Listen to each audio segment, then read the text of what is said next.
Topic number 2 of chapter number 1, techniques used in cell biology.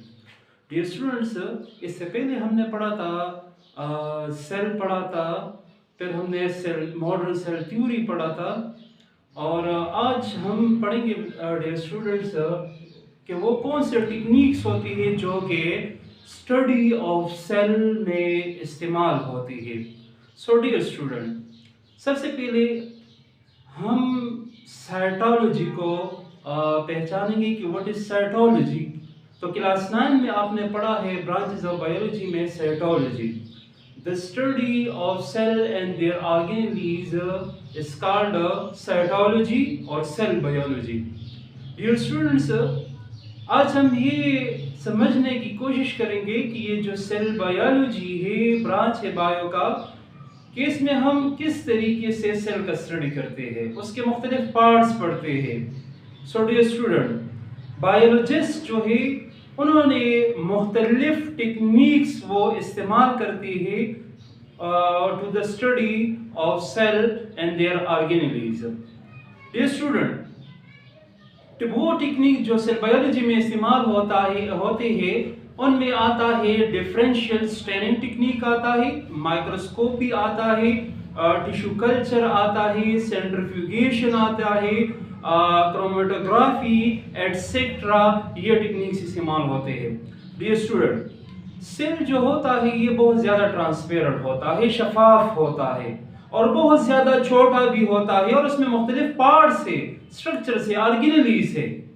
तो साइंसदानों ने क्या किया है कि वो जब सेल को उसका साइज को बड़ा करना चाहते हैं, उसको स्टडी करना चाहते हैं, तो डियर स्टूडेंट वो इस्तेमाल करते हैं माइक्रोस्कोप टेक्निक को, जिसमें वो माइक्रोस्कोप इस्तेमाल करता है और उसके जरिए वो चीज़ों को बड़ा करके वो उनको आसानी के साथ देख सकते हैं और उसको एक्सप्लेन कर सकते हैं. So dear student, cell transparent है, सेल का साइज तो बड़ा हो जाता है लेकिन वो फिर हमें दिखाई नहीं देता. तो साइंसदान जो होते हैं डियर स्टूडेंट, वो फिर एक टेक्निक इस्तेमाल करता है जिसमें वो केमिकल डाई का यूज करते हैं. उसको हम कहते हैं डिफरेंशियल स्टेनिंग या सिंपल स्टेनिंग टेक्निक कहते हैं. डियर स्टूडेंट, इस तरह जब हम साइंसदान क्या करते हैं, उस सेल के मुख्तलिफ पार्ट्स को स्टडी करना चाहते हैं, ऑर्गेनेलीज को, और उसको उससे सेपरेट करना चाहते हैं. सो डियर स्टूडेंट्स, साइंसदान यूज करते हैं सेंट्रीफ्यूगेशन या सेल फ्रैक्शनेशन टेक्निक को वो इस्तेमाल करते हैं. सो डियर स्टूडेंट, इस तरह बहुत सारे टेक्निक्स है जिसमें हम सेल का साइज भी मेजर कर सकते हैं. तो स्टार्ट करते हैं डियर स्टूडेंट्स फर्स्ट टेक्निक से, और वो है dear student microscopy. So start microscopy. So dear student, listen. Micro mean small and scope scope से निकला है जिसका मतलब है to look at. So to look at something या small thing is called microscopy. ये इसका लफ्जी मायने है. Dear student, the use of microscope is known as microscopy. Second definition, a technique in which a microscope is used to see small objects, small organisms, that is microorganisms, or specimen called microscopy. जब हम छोटे जानदारों का study करते हैं with the help of microscope instrument, तो उस technique को dear students हम कहते हैं माइक्रोस्कोपी.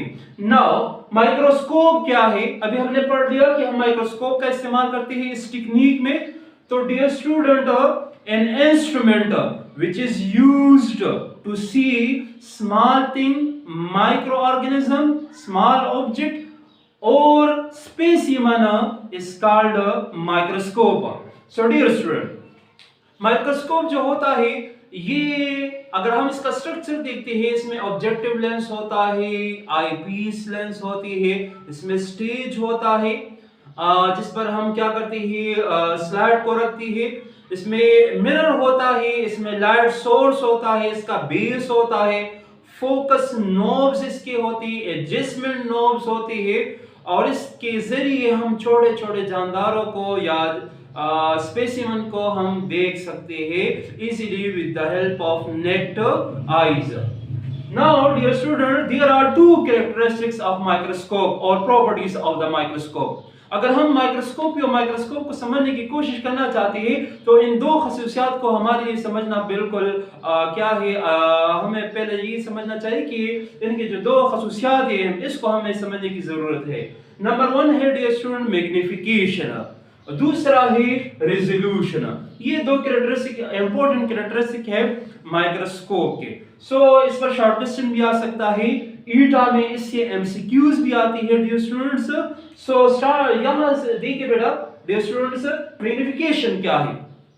द पावर और ability of microscope to enlarge the actual size of an object, small thing or microorganism or specimen is called magnification. So dear student, वो power, वो सलाहियत माइक्रोस्कोप का जिसके जरिए हम क्या कर सकते हैं, छोटे चीजों को देख सकते हैं, मतलब उसका साइज जो एक्चुअल होता है वो हमें बड़ा करके दिखाए। तो इस तरह की सलाहियत of the microscope को या पावर ऑफ द माइक्रोस्कोप को हम कहते हैं डिस्टेंट मैग्निफिकेशन। फॉर एग्जांपल, अगर एक ऑब्जेक्ट का साइज एक्चुअल ये है 1x मतलब 1 टाइम ये है, और ये जब हम माइक्रोस्कोप से देखते हैं बेटा, सो डियर स्टूडेंट ये हमें इतना बड़ा इसका साइज नजर आता है, मतलब ये पहुंच जाता है 10x 1x से।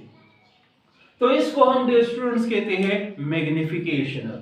नाउ x क्यों हम यूज करते हैं मैग्निफिकेशन में? x इज अ यूनिट, ये यूनिट है, मेजरिंग यूनिट है। इससे मुराद नैनोमीटर है, माइक्रोन मीटर है, मिलीमीटर है, ये हमें साइज बताता है सही ऑब्जेक्ट का। फॉर एग्जांपल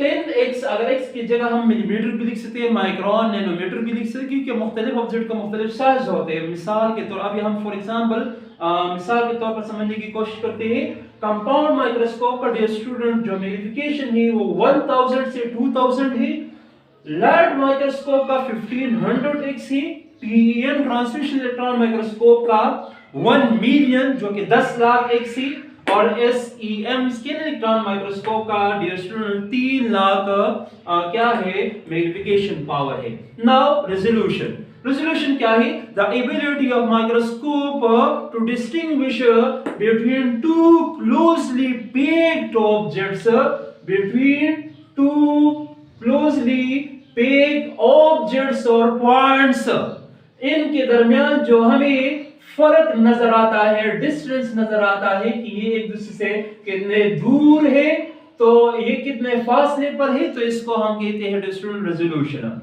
रेजोल्यूशन भी मुख्तलिफ माइक्रोस्कोप के मुख्तलिफ रेजोल्यूशन पावर है।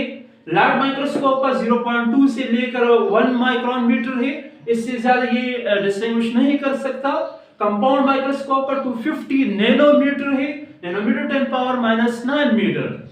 TEM का डिस्टेंस 0.14 नैनोमीटर है, SEM का 2.3 है SEM का, और ह्यूमन आई का जो है वो 1 मिलीमीटर है। ये इसका रेजोल्यूशन पावर है। ईटा में किस तरह क्वेश्चन आता है डियर स्टूडेंट्स?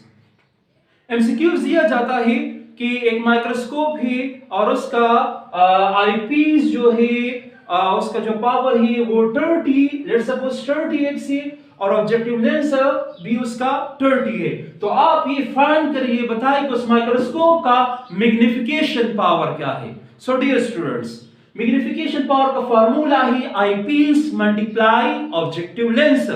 तो आईपीस का वैल्यू पुट करो, ऑब्जेक्टिव लेंस का वैल्यू पुट करो, मल्टीप्लाई करो तो 900 आता है।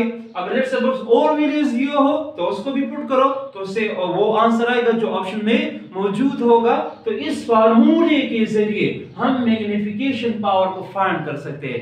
वंस अगेन, मैग्निफिकेशन पावर का फार्मूला है eyepiece multiply objective lens. Question में ये दो दिए जाएंगे, सही है डियर स्टूडेंट? तो आपसे कहें कि मैग्निफिकेशन पावर उस माइक्रोस्कोप का क्या है, तो आप इस फार्मूले में, ये वाला फार्मूला है, इसमें ये अपने उसके वैल्यूज पुट करो तो उससे इसका आंसर आएगा। तो आंसर होगा the magnification power of that microscope is 900x। सही है डियर स्टूडेंट्स? तो ये आपका इंपॉर्टेंट पॉइंट है, ये सारे इंपॉर्टेंट पॉइंट है। क्वेश्चन आता है तो उस ये पॉइंट्स लिखा करें, तो इंशाल्लाह आपको नंबर अच्छे मिलेंगे। ईटा में भी आपको ये बिल्कुल हेल्पफुल फ्रूटफुल होगा। So this is all about the microscopy and general characteristics of microscope. So dear student, next lecture में इंशाल्लाह मैं डेवलपमेंट ऑफ माइक्रोस्कोप पर बात करूंगा एंड आफ्टर दिस फिर मैं टाइप्स ऑफ माइक्रोस्कोप एक्सप्लेन करूंगा. Thank you dear students.